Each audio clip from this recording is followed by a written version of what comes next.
Salam, salam outsider, le débrief commence maintenant. Le Real Madrid l'emporte aujourd'hui 2-0 face à Las Palmas à domicile. Une très belle victoire de la part des Madrilènes, une victoire très importante. Parce qu'il y a quelques jours, le Real Madrid ne s'est pas géré. Ils ont perdu face à l'Atlético Madrid dans le derby de Madrid. Le 11 de départ qu'avait mis Carlo Ancelotti était un 11 de départ qui ne nous avait pas rassurés. Ça n'avait rassuré personne. D'autant plus que le 11 de départ n'était pas cohérent. Beaucoup trop de milieu de terrain. Aujourd'hui, le Real Madrid, nous tous on le sait, ils ont assez de joueurs au milieu de terrain. Ils ont même d'excellents joueurs au milieu de terrain. Ils ont tellement de bons joueurs au milieu de terrain ils ont même des vétérans, ils ont même des professeurs d'université, des agrégés, des Toni Kroos et des Luka Modric qui sont là pour accompagner cette jeunesse-là. Le problème, il est simple, c'est qu'il y a quelques jours face à l'Atlético Madrid, il y avait cette congestion au milieu de terrain, il n'y avait pas d'attaquant. Tu ne peux pas jouer face à l'Atlético, une des meilleures équipes défensives en Europe, on peut le dire quand même, avec un Cholo Simeone qui ne sait faire que ça, marquer le but, c'est-à-dire bétonner et ne pas avoir de numéro 9. On sait que le mercato a été compliqué au niveau du Real. On sait qu'ils ont acheté Jude Bellingham et que depuis le début de la saison, Jude Bellingham est une satisfaction. Cependant, s'il y a une insatisfaction, c'est au poste de numéro 9. Il n'y a pas d'attaquant. Mais en fait, on est dans une saison où le Real Madrid, qui a connu que des grands attaquants. C'est-à-dire qu'on parle du Real Madrid. D'habitude, tu dis Real Madrid, automatiquement, les boys, même peut-être premier nom qui te vient en tête, c'est un attaquant. Peut-être premier, c'est un joueur offensif. Ils n'ont pas d'attaquant. Donc là, il y a Joselu. Aujourd'hui, il joue face à Las Palmas à domicile. Il se gère, il fait jouer Joselu. Et là où c'est intéressant, c'est que Jude Bellingham est au repos. Donc enfin, on peut voir Brahim Diaz. Et le système de jeu est de retour. Le 4-4-2 losange. Brahim Diaz est au sommet de ce losange-là avec Rodrigo et Joselu. Et franchement, ça marche bien. Pourquoi? Parce que derrière, ils ont le soutien qu'il faut et l'activité qu'il faut. C'est aussi simple que cela.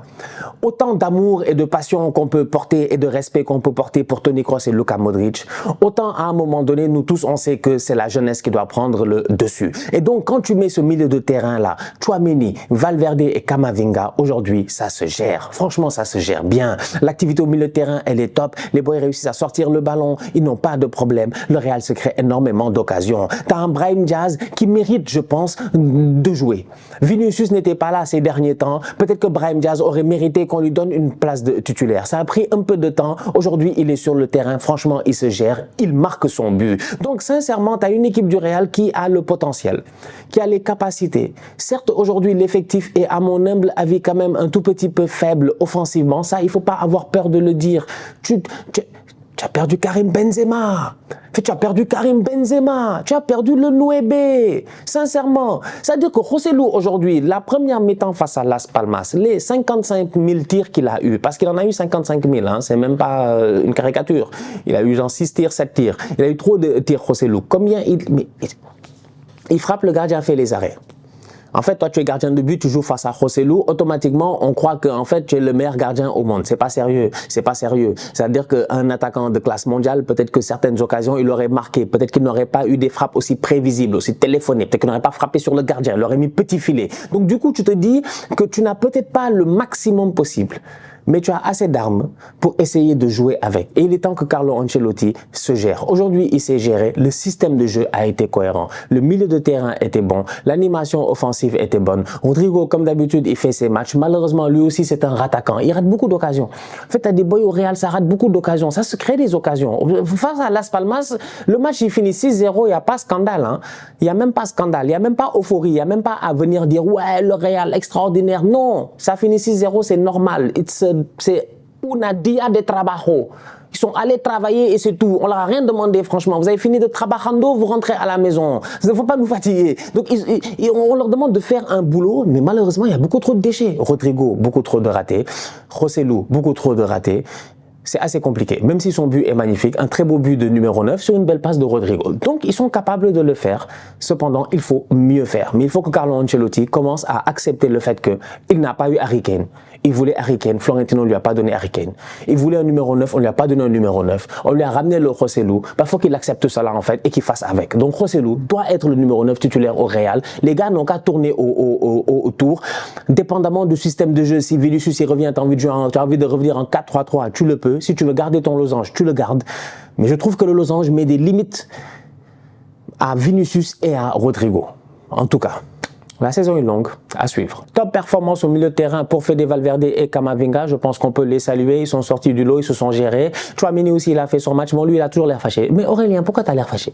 Aurélien rentre sur le terrain, il a toujours l'air fâché. Tout le temps, il a l'air fâché. Aurélien a un visage sévère. Il a un visage, genre, tu as envie de lui poser une question, tu vas le fâcher, wesh. Il va te dire, pourquoi tu me parles? Je dis, pourquoi tu me parles, en fait? Genre, on est amis ou quoi? Genre, tu vois, tu as envie de lui dire tranquillo, tu sens qu'il va te répondre tranquillo de quoi? Sincèrement, à la Ousmane Dembélé. Bref, tu as un Aurélien Tchouaméni, un trio au milieu de terrain que j'ai trouvé très intéressant. C'est le futur du Real Madrid. Valverde, Tchouaméni, Camavinga. Aujourd'hui, les trois, ils se sont gérés, ils ont sorti une très belle performance.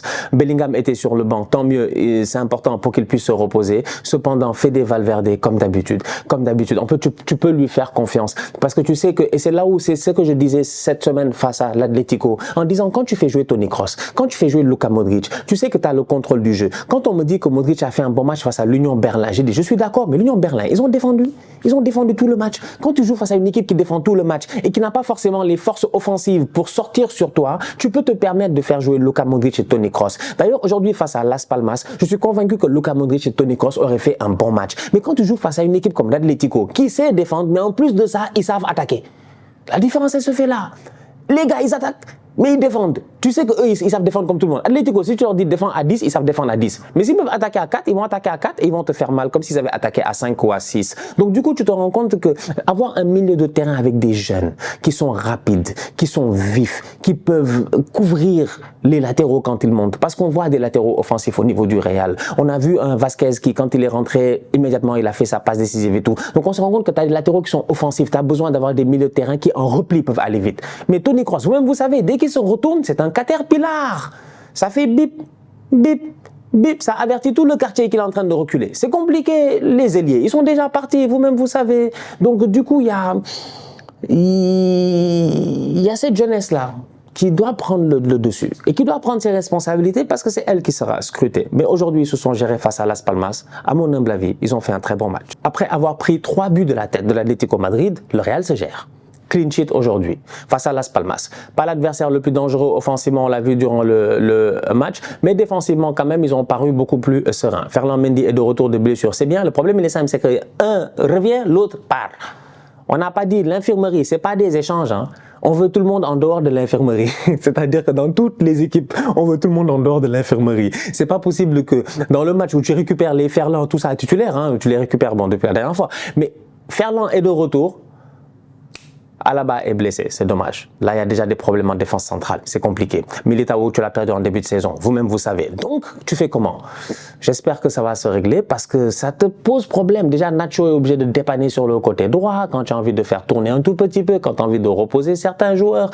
Là, Nacho revient dans l'axe central. Bon, Nacho, c'est le couteau suisse. Lui, droite, gauche, centre, il a joué partout sauf gardien de but. Tu prends Vasquez, tu le mets sur le côté. Donc, une défense du Real qui a paru quand même assez sereine, mais tu sens les lacunes sur les côtés. Tu sens quand même les lacunes sur les côtés. C'est bizarre, c'est un paradoxe, mais je pense qu'il va falloir à un moment donné qu'ils se lèvent et qu'ils essaient de régler ce problème-là. Le problème des latéraux. Au-delà de cela, il faudra éviter les blessures. David Alaba est blessé. J'espère que c'est pas trop grave. Son match face à l'Atlético Madrid n'était pas bon. Il est allé sur les réseaux sociaux dans la foulée pour s'excuser aux fans du Real en leur disant qu'il ne méritait pas ça et que lui-même il sait qu'il n'a pas fait une bonne performance. Chapeau à lui, respect à lui. Moi, j'ai beaucoup de respect pour les boys comme ça. Ils savent qu'ils ont été tocards. En fait, c'est des grands joueurs, ils savent. Alaba, il sait que face à l'Atlético, il nous a fait un match mais tocaresque. Lui-même, il le sait. Mais c'est parce qu'on le respecte qu'on ne va pas le lui dire comme ça.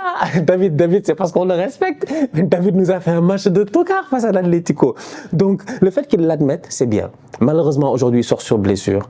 Avec le déficit défensif au Real aussi, ça m'inquiète. Donc, on va voir tout ça, ce que ça va donner. Mais belle victoire de la part du Real. Prochain match du Real, c'est Girona. Ça promet.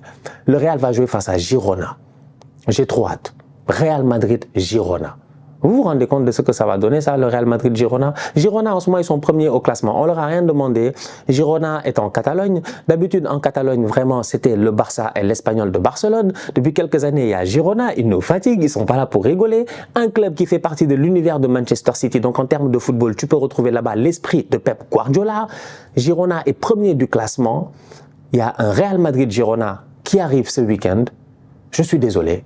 Girona le mérite. Ils sont premiers. C'est un mini-classico. Eh oui. Ah ouais, en Catalogne, maintenant, ils font ça. En Catalogne, maintenant, ils sont à ce niveau-là, maintenant, franchement. Ils envoient des petits frères comme ça en disant, allez, va nous dire comment le Real, il se gère et tout. Donc, le Real va se déplacer, je pense, à Girona pour ce match qui risque d'être explosif. exceptionnel. On va voir qui sera premier de la Liga à l'issue de cette rencontre. La famille, on se capte très bientôt pour une nouvelle vidéo. D'ici là, on continue à liker, on continue à partager. On s'abonne. On est ensemble, on reste en santé. C'est le plus important. Tous outsiders.